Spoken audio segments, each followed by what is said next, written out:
मैं कुंभलगढ़ बोल रहा हूँ।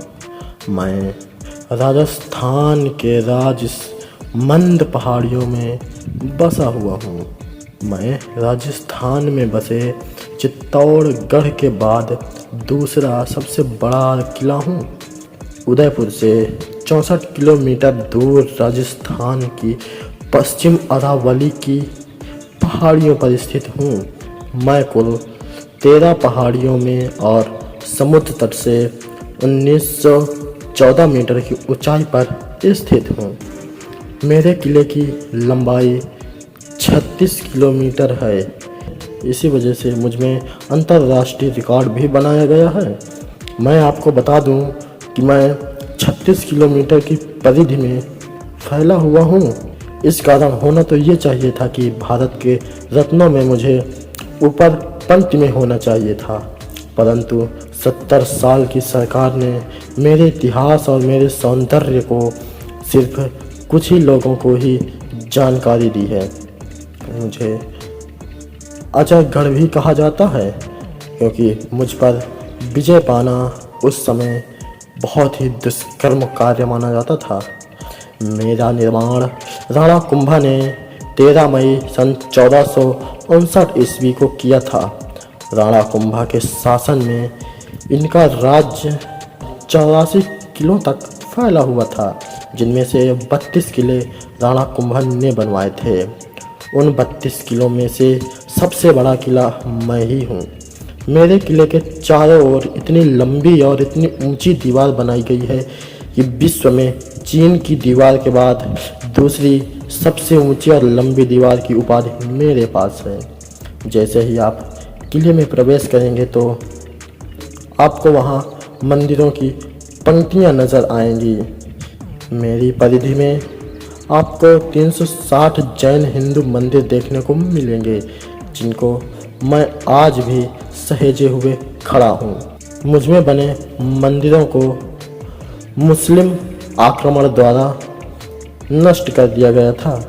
मेरे परिधि में तोपखाना आज भी मौजूद है, जहां आप आज भी कुछ तोपों को देख सकते हैं।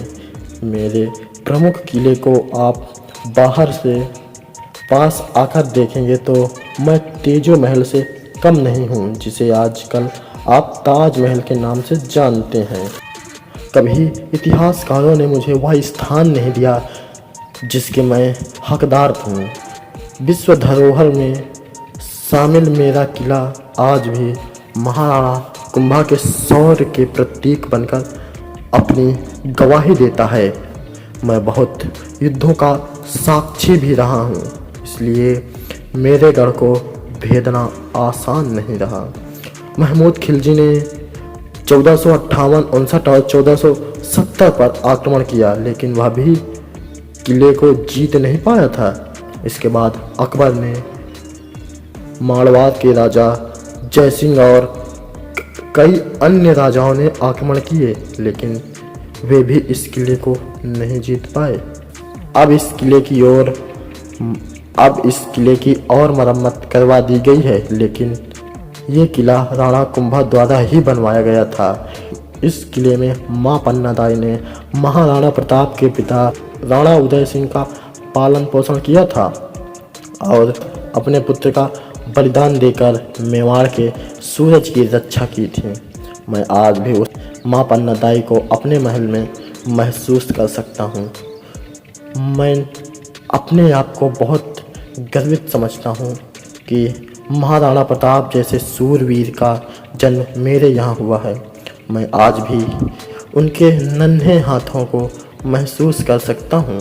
अब मैं आपको मेरे किले में प्रवेश करने के रास्तों के बारे में बताता हूँ। पूर्व दिशा में मेरे डांडी बाहा और उत्तर दिशा में टोडिया का होड़ा और मेरी पश्चिम दिशा में हीराबारी, ये 3 रास्ते हैं जिनसे आप आसानी से मेरे किले में प्रवेश कर सकते हैं। वहीं थोड़ी दूर पर राजा रायमल के पुत्र पृथ्वी सिंह की छतरी बनी हुई है। मेरे इस किले की ऊंचाई पर अबुल फजल ने लिखा है कि ये दुर्ग इतनी बुलंदी पर बसा हुआ है कि नीचे से ऊपर की तरफ देखने पर सिर से पगड़ी गिर जाती हैं। कर्नल जेम्स स्टॉड ने दुर्भेद्य स्वरूप की दृष्टि से चित्तौड़ दुर्ग के बाद इस दुर्ग को रखा है। पर्यटक विभाग हर साल राणा कुंभा की याद में हर वर्ष 3 दिनों तक ये उत्सव मनाया जाता है। इस उत्सव में दुर्ग को रोशनी से सजाया जाता है। अब मैं आपको कुछ प्राचीन इमारतों को दिखाना चाहता हूँ। अब मैं आपको महाराणा कुंभा के महल की तरफ लेकर चलता हूँ। यहाँ का कमरा अंधेरे में घिरा हुआ और संकरा सा है। ऐसा प्रतीत होता है कि इसे केवल एक शरणागत को शरण देने के लिए ही बनाया गया था। मैं आपको बादल महल की तरफ लेकर चलता हूँ, जिसका निर्माण राणा फतेह सिंह ने करवाया था, जिन्होंने 1885 से 1820 तक शासन किया था। अब मैं आपको कुंभलगढ़ का बलि मंदिर दिखाकर आता हूँ। जब राणा कुंभा कुंभलगढ़ को और मजबूत बनवा रहे थे, तब सभी दीवारें बार बार ढह जाती थी। तब एक साधु ने उनको सलाह दी कि ये दुर्ग किसी राजपूत का बलिदान देने से मजबूत बनाया जा सकता है। तब एक राजपूत सैनिक आगे आया, लेकिन कुछ लोगों का मानना है कि वे साधु ही आकर अपना बलिदान दिया था। लेकिन यदि इसकी आपको सही जानकारी है तो हमें कमेंट में लिखकर ज़रूर बताएं। नियम अनुसार उनका बलिदान दिया गया। जहाँ पर उनका शरीर गिरा वहीं पास बलि मंदिर का निर्माण किया गया था। अब मैं आपको गणेश मंदिर की तरफ ले चलता हूँ, जो मेरे यहाँ सबसे बड़ा और कुंभलगढ़ के बीच में है। जैसे ही आप किले में प्रवेश करेंगे तो आपको 7 दरवाजे देखने को मिलेंगे। जो आपको पहला दरवाज़ा मिलेगा वो बहुत भारी होगा, और जैसे जैसे ही आप अंदर की ओर जाएंगे तो सभी दरवाजे छोटे होते चले जाएंगे।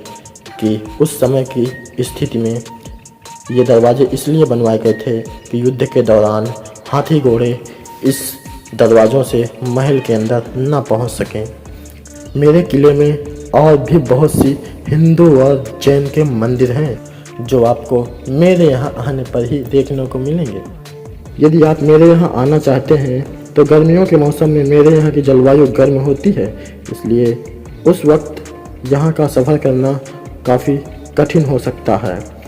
तो मैं आपको बता दूं, मेरा तो खुद का कोई रेलवे स्टेशन नहीं है, लेकिन विकल्प के रूप पर उदयपुर चित्तौड़गढ़ से आप ऑटो या टैक्सी लेकर मेरे यहाँ आ सकते हैं। मेरे यहाँ भारतीयों के लिए टिकट 40 रुपये और विदेशियों के लिए टिकट 600 रुपये है।